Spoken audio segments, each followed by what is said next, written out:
आदेश। माँ भगवती। किसी भी सिद्धि, साधना और किसी भी चीज़ को करने से पहले व्यक्ति को माँ भगवती की उपासना करनी अनिवार्य होती है।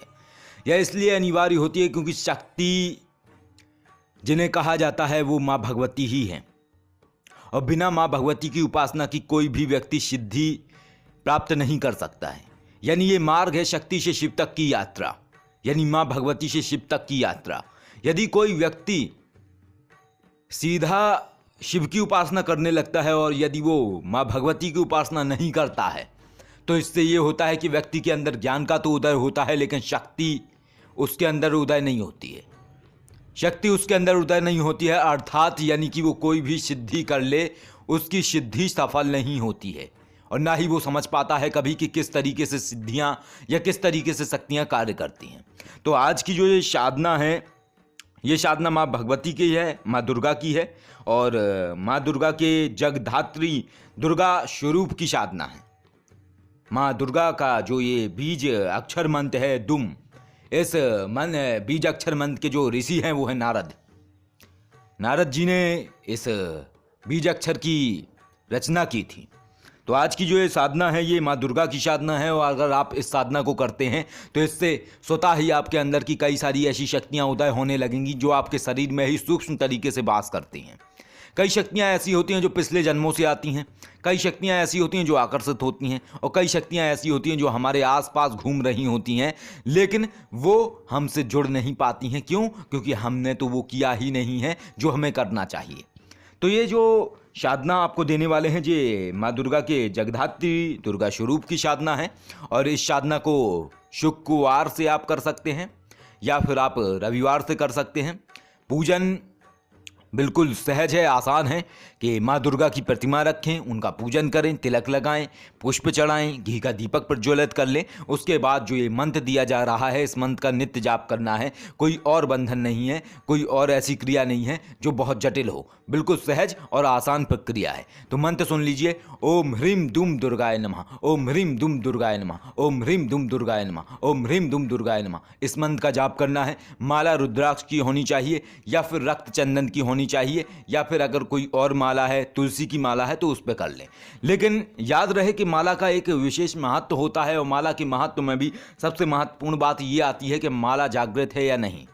और इसका उल्लेख कई सारे ग्रंथों में यानी कई सारे तांत्रिक शास्त्रों में मिल जाता है कि यदि आप जागृत माला पर जाप नहीं करते हैं तो उससे कहीं ना कहीं दैवीय शक्तियां रुष्ट हो जाती हैं, ऐसी मान्यता है। और अगर ऐसी स्थिति नहीं है कि व्यक्ति के पास माला हो तो फिर वो उंगलियों पर जाप कर सकता है, कर माला पर जाप कर सकता है। लेकिन कोशिश व्यक्ति यही करे कि उसको जो जाप करना है वो जागृत माला पर ही करे, क्योंकि इससे साधना की सफलता आसानी से हो जाती है।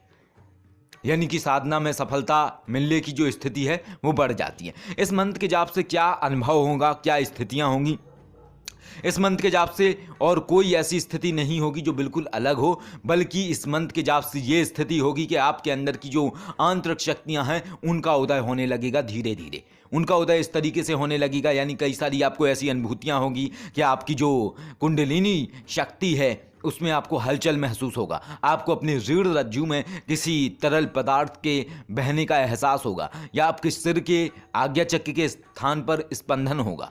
तो इस तरीके की आपको स्थितियां हो सकती हैं। और ये क्रम रखिए 11 दिन का, यानी 11 दिन में इस साधना को संपन्न कर लें, यानी कि 1.25 लाख मंत्र जाप आप संपन्न कर लें 11 दिन के अंदर।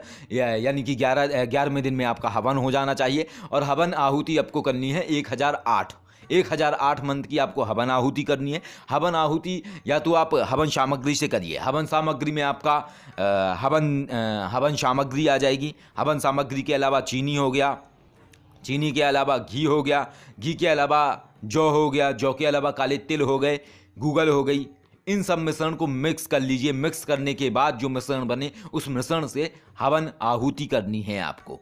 या फिर अगर हवन आहुति संभव ना हो तो फिर आप होम कर सकते हैं। होम का सीधा सा तात्पर्य ये होता है कि आपके जो अग्नि है उसमें आप घी से आहुति कर सकते हैं, यानी घी में और कुछ मिलाने की आवश्यकता नहीं है। या फिर अंगारों के ऊपर आप आहुति कर सकते हैं जिससे हल्का हल्का धुआं उठ जाए। तो इस तरीके से आप ये कर सकते हैं। इसके बाद ये मंत्र जागृत हो जाएगा और स्वतः ही आप जो भी और साधना करेंगे बढ़ेंगे आगे तो उसमें उन साधनाओं की सफलता के जो स्थितियां हैं वो बढ़ जाएंगी और आपकी सफलता के चांसेस बढ़ेंगे। और सबसे बड़ी बात यह है कि आप माँ भगवती की उपासना कर चुके होंगे, और जब आप माँ भगवती की उपासना कर चुके होंगे तो आपकी जो पूर्व जन्मों की शक्तियां हैं वो भी स्वतः से ही आपको स्वप्न के माध्यम से संकेत देना शुरू करेंगी। और कई ऐसी नकारात्मक शक्तियां जिनकी वजह से आप परेशान रहते हैं, कई ऐसे नकारात्मक स्थितियां जिनकी वजह से आपको समस्याएं होती हैं, यदि आप इस मंत्र का जाप अपने घर में करते हैं तो आपके घर का जो माहौल है वो सकारात्मक होने लगेगा और आपके घर में जो भी निगेटिव एनर्जी है या जो निगेटिव सिचुएशनें हो रही हैं वो धीरे धीरे खत्म हो जाएंगी और आपको आनंद महसूस होगा और काफ़ी आप अपने आप में बहुत बदलाव महसूस करेंगे। और ध्यान की अवस्था में आपको माँ दुर्गा के दर्शन भी होंगे और ये साधना बहुत ही अद्भुत है। इस साधना को करने के बाद आपको बहुत सारे ऐसे दिव्य अनुभव होंगे जो बहुत ही अलग है। ये साधना सभी लोगों के लिए है, एक सामान्य व्यक्ति के लिए भी है।